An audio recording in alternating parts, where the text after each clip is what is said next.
ഗസയിൽ നിരന്തര ആക്രമണവും യെല്ലോ ലൈൻ മറികടന്നുള്ള സൈനിക നടപടികളും തുടർന്ന് ഇസ്രായേൽ. ഇന്ന് മാത്രം 22 പേരാണ് കൊല്ലപ്പെട്ടത്.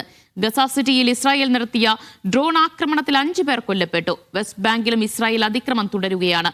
ഗസ വെടിനിർത്തൽ കരാർ ലംഘനം ഗുരുതര സാഹചര്യം രൂപപ്പെടുത്തിയതായി ഹമാസ്. ഗസയിലും ലെബനാനിലും ഇസ്രായേൽ നടത്തുന്ന കരാർ ലംഘനം സമാധാനം തകർക്കുമെന്ന് UN മുന്നറിയിപ്പ് നൽകി.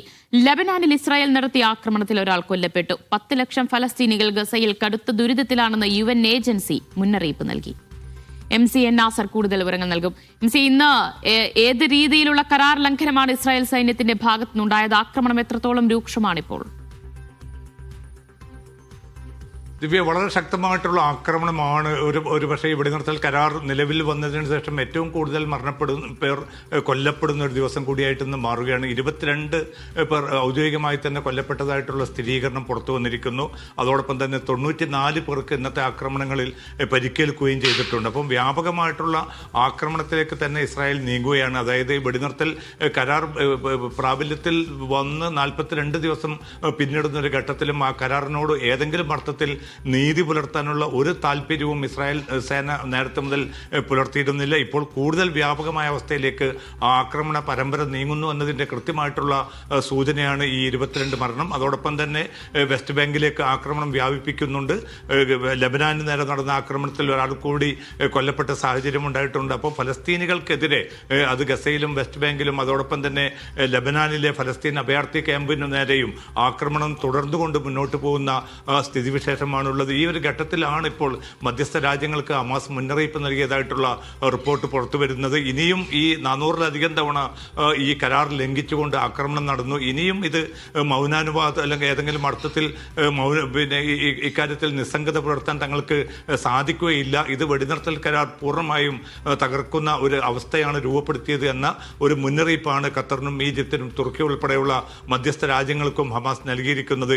ഇനി ഏതെങ്കിലും അർത്ഥത്തിലുള്ള ഒരു അനുരഞ്ജന നീക്കം മധ്യസ്ഥ രാജ്യങ്ങൾ മുന്നിൽ നിന്നുകൊണ്ട് നടക്കുകയാണെങ്കിൽ മാത്രമായിരിക്കും ഈ ആക്രമണത്തിൽ കുറവുണ്ടാവുക. അതല്ല എങ്കിൽ നേരത്തെ 42 ദിവസമായി തുടരുന്ന ഈ വെടിനിർത്തൽ കരാർ ഏത് സമയത്ത് വേണമെങ്കിലും ലംഘിക്കപ്പെടുക അല്ലെങ്കിൽ പൂർണ്ണമായിട്ടും ഇല്ലാതാകുന്ന ഒരു സാഹചര്യം കൂടിയാണ് ഇന്നത്തെ ആക്രമണ പരമ്പരകളിലൂടെ ബോധ്യപ്പെടുന്നതും തെളിയിക്കപ്പെട്ടിരിക്കുന്നതും.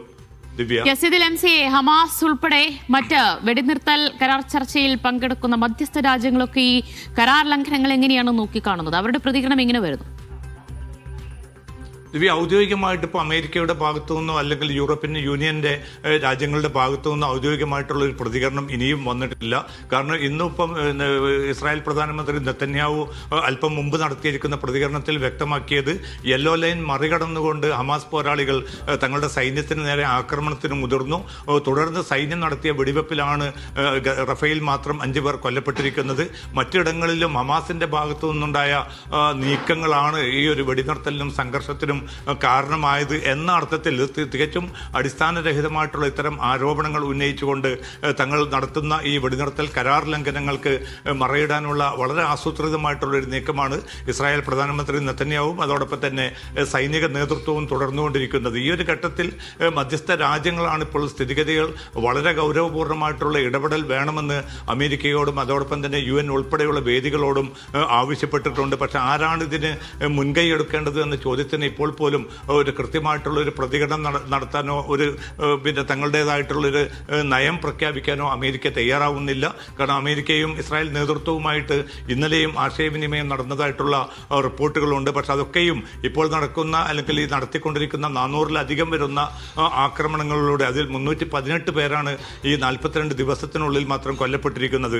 അതോടൊപ്പം തന്നെ ഒരു 800-ലധികം പേർക്ക് പരിക്കേൽക്കുന്ന ഒരു സാഹചര്യവും ഉണ്ടായി. ഇതൊക്കെയും വെടിനിർത്തൽ കരാർ നിലനിൽക്കുന്ന അതേ ഘട്ടത്തിലാണ് ഈ ആക്രമണവും ഈ മരണവും ഈ ക്രൂട്ട നശീകരണവും ഒക്കെ തുടർന്നുകൊണ്ടിരിക്കുന്നത്. അതൊരു ഭാഗത്ത്. അതോടൊപ്പം തന്നെ മറുഭാഗത്ത് ഈ കരാർ വ്യവസ്ഥയിൽ പറയുന്ന ഒരു കാര്യങ്ങളും ഇനിയും നടപ്പാക്കാൻ റഫ അതിർത്തി തുറക്കുന്നത് സംബന്ധിച്ചൊരു പ്രതികരണം പോലും ഇസ്രായേൽ നടത്തിയിട്ടില്ല. അതോടൊപ്പം തന്നെ കൂടുതൽ ട്രക്കുകൾ ഗസയിലേക്ക് അയക്കുമെന്ന് പറഞ്ഞിരുന്നു.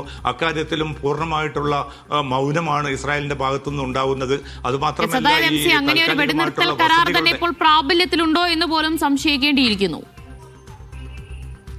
ദിവ്യ, തീർച്ചയായിട്ടും. കാരണം ഒക്ടോബർ 10 വളരെ നീണ്ട 2 കൊല്ലത്തെ യുദ്ധത്തിന് അറുതി വരുത്തിക്കൊണ്ട് അമേരിക്കൻ പ്രസിഡന്റ് ട്രംപ് മുന്നോട്ട് വെച്ച ആ പദ്ധതി നീണ്ട ചർച്ചകളിലൂടെ ഒടുവിൽ ഇരുപക്ഷവും അത് അംഗീകരിച്ച് മുന്നോട്ട് പോകാൻ തീരുമാനിക്കുമ്പോൾ അത് പൂർണ്ണമായിട്ടും അത് നടപ്പാക്കുന്നു, അല്ലെങ്കിൽ കുറ്റമറ്റ രീതിയിൽ വെടിനിർത്തൽ കരാർ മുന്നോട്ട് പോകുന്നു എന്ന് ഉറപ്പാക്കേണ്ട ബാധ്യതയും അമേരിക്കൻ പ്രസിഡന്റ് ട്രംപിനും അതോടൊപ്പം തന്നെ അമേരിക്കയുടെ ഉന്നത ഉദ്യോഗസ്ഥർക്കുമുണ്ട്. പക്ഷേ അവരുടെ ഭാഗത്തു നിന്ന്, ട്രംപിന്റെ ഭാഗത്തു നിന്നോ അല്ലെങ്കിൽ സ്റ്റീവ് വിറ്റ്കോഫ് ഉൾപ്പെടെയുള്ളവരുടെ ഭാഗത്തു നിന്നോ അനുകൂലമായിട്ടോ ഇതുമായി എതിർത്തുകൊണ്ട് ഇസ്രായേലിനെതിരായിട്ടുള്ള ഒരു പ്രതികരണം പോലും വന്നിട്ടില്ല. അപ്പോൾ കൃത്യമാണ് കാര്യങ്ങൾ. എന്താണോ ഇസ്രായേലും അമേരിക്കയും തീരുമാനിക്കുന്നത്, അപ്പോൾ നിരന്തരമായിട്ടുള്ള ഈ ആക്രമണ പരമ്പരകൾ തുടരുക, പേരിന് പുറമേക്ക് തങ്ങൾ ഇടപെട്ടുകൊണ്ട് ഈ യുദ്ധാറുതി ഉണ്ടാക്കിയെന്ന ഒരു പ്രതിച്ഛായ വരുത്തി തീർക്കുക, അതിലപ്പുറം പ്രായോഗികമായിട്ട് ഒരു പശ്ചിമേഷ്യൻ സമാധാനത്തിന്റെ ആ സമാധാനം നിലനിർത്താൻ ഉതകുന്ന മൂർത്തമായിട്ടുള്ള ഒരു നടപടിയും അമേരിക്ക ഇനി ചെയ്യാൻ പോകുന്നില്ല എന്നതിന്റെ കൂടി കൃത്യമായിട്ടുള്ള തെളിവാണ് ഈ 42 ദിവസങ്ങളായി തുടരുന്ന 318 പേരുടെ മരണത്തിനും 800-ലധികം പേർക്ക് പരിക്കേൽക്കുന്നതിനും ഇടയാക്കിയിരിക്കുന്ന ഈ ക്രൂരമായിട്ടുള്ള വെടിനിർത്തൽ കരാർ ലംഘനവും തുടർന്നുള്ള നീക്കങ്ങളും. ഇനി അമേരിക്കയുടെ ഭാഗത്തു നിന്ന് മധ്യസ്ഥ രാജ്യങ്ങൾ ഇടപെട്ടുകൊണ്ട് ഏതെങ്കിലും അർത്ഥത്തിലുള്ള നീക്കങ്ങൾ ഉണ്ടാകുമോ എന്ന് മാത്രമാണ് ഒരു പ്രതീക്ഷ ബാക്കിയുള്ളത്. അത് ഉണ്ടായിട്ടില്ല എങ്കിൽ തീർച്ചയായിട്ടും പേരിന് വെടിനിർത്തൽ ഉണ്ടാകും. പക്ഷേ പ്രയോഗതലത്തിൽ ഈ കൂട്ട നശീകരണവും കൂട്ടവംശഹത്യയും തുടർന്നുകൊണ്ടേ തന്നെ ഇരിക്കുന്ന ഒരു സാഹചര്യമായിരിക്കും ഇനിയും ഉണ്ടാകാൻ പോകുന്നത്.